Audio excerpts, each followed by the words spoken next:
নমস্কার বন্ধুরা, কেমন আছো তোমরা সবাই? আশা করি খুব ভালো আছো, সুস্থ আছো। আমরাও খুব ভালো আছি। আজকে চলে এসেছি সম্পূর্ণ নিরামিষ ভেজিটেবিল চপের রেসিপি নিয়ে।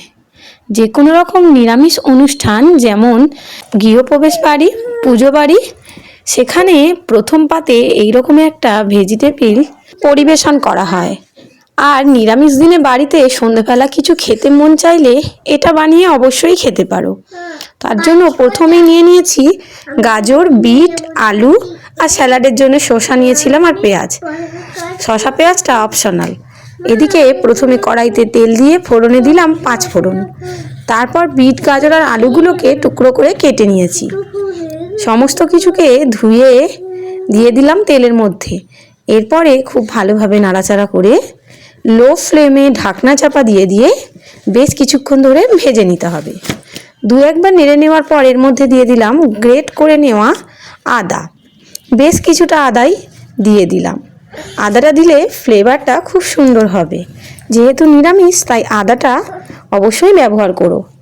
আর এই সময় তোমরা কোঁচানো লঙ্কা বা গ্রেট করা লঙ্কাও দিতে পারো, কিন্তু আমি এখানে কাঁচা লঙ্কা ব্যবহার করছি না। তার কারণ চপগুলো আমি একদমই ঝালবিহীন বানাবো, যার ফলে বাচ্চা থেকে বড় সবাই খেতে পারবে। তো যাই হোক, দেখো খুব ভালোভাবে একটু নেড়েচেড়ে ভেজে নেওয়ার পর এর মধ্যে দিলাম পরিমাণ মতো নুন, হলুদ গুঁড়ো, জিরের গুঁড়ো, আর দিয়ে দিচ্ছি ধনের গুঁড়ো, আর দেব বেশ কিছুটা গোলমরিচ গুঁড়ো।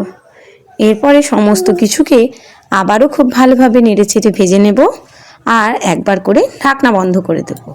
ও হ্যাঁ, আর দিয়েছিলাম পরিমাণ মতো চিনি। এই চপগুলো ভেজিটেবিল জাতীয় মিষ্টি মিষ্টি খেতে লাগে। কলকাতা স্টাইলে বানালে তো অবশ্যই একটু মিষ্টি দিতেই হবে। তার কারণ এগুলো একটু মিষ্টি ফ্লেভার না থাকলে খুব একটা খেতে ভালো লাগে না। তো যাই হোক, সমস্ত কিছু দিয়ে নেড়েচেড়ে ঢাকনা বন্ধ করে দিয়েছিলাম।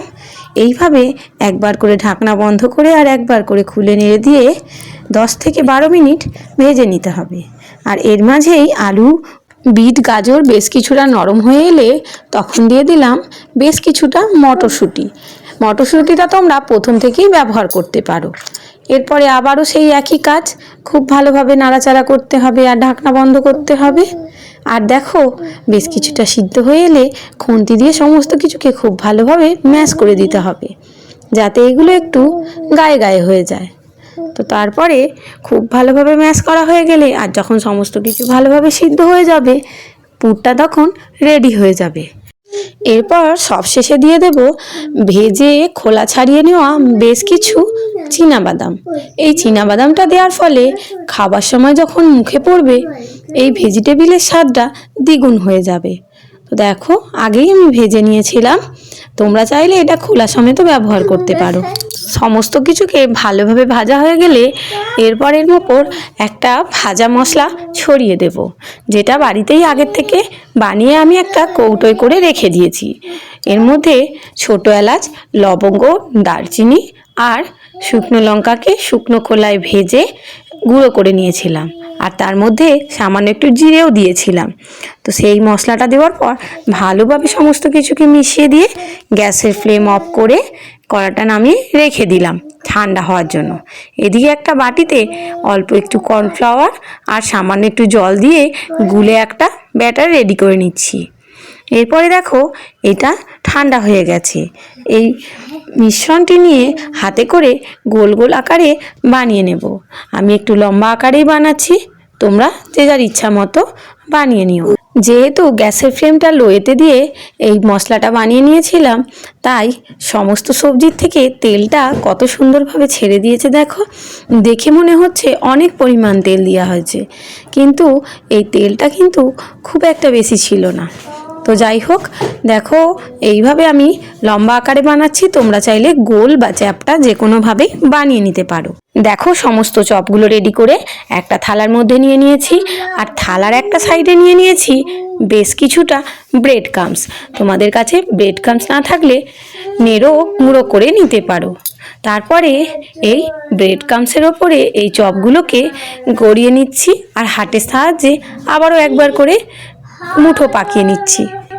যেহেতু এটা সম্পূর্ণ তেলের ওপর ভাজা, তাই প্রথমেই কর্নফ্লাওয়ারে ডোবালে এটা ভেঙে যাবে। একবার ব্রেড ক্রাম্বসে ডুবিয়ে নিয়ে তারপরে কর্নফ্লাওয়ারে ডুবিয়ে নিলাম, আবারও একবার ব্রেড ক্রাম্বসে এদিক ওদিক ভালোভাবে গড়িয়ে নেব। ব্যাস, তাহলেই রেডি হয়ে যাবে খুব সুন্দরভাবে ভেজিটেবিলের চপ। তো দেখো, ভেজিটেবিল চপ এক এক করেই সমস্তগুলোই আমি গড়ে নিচ্ছি। দেখো, সমস্ত চপগুলো রেডি করে নিয়েছি। এবার এগুলোকে ভেজে নেওয়ার পালা। তার জন্য কড়াইতে প্রথমেই বেশ কিছুটা তেল গরম হতে বসিয়েছিলাম। তেলটা গরম হয়ে গেলে গরম তেলের মধ্যে একে একে চপগুলো দিয়ে দিচ্ছি। যেহেতু এইগুলো ভালোভাবে আগের থেকেই রান্না করা, শুধুমাত্র কোডিংটাই ভাজতে হবে, তাই এটা হাই ফ্লেমেই ভেজে নেব। তো হাই ফ্লেমে দিয়ে একে একে সমস্ত চপগুলো ভেজে নেব এপিঠ ওপিঠ। একটা পিঠ ভালোভাবে ভাজা হলে আলতো হাতে উল্টে দিয়ে অপর পিঠটাও ভাজতে দেব।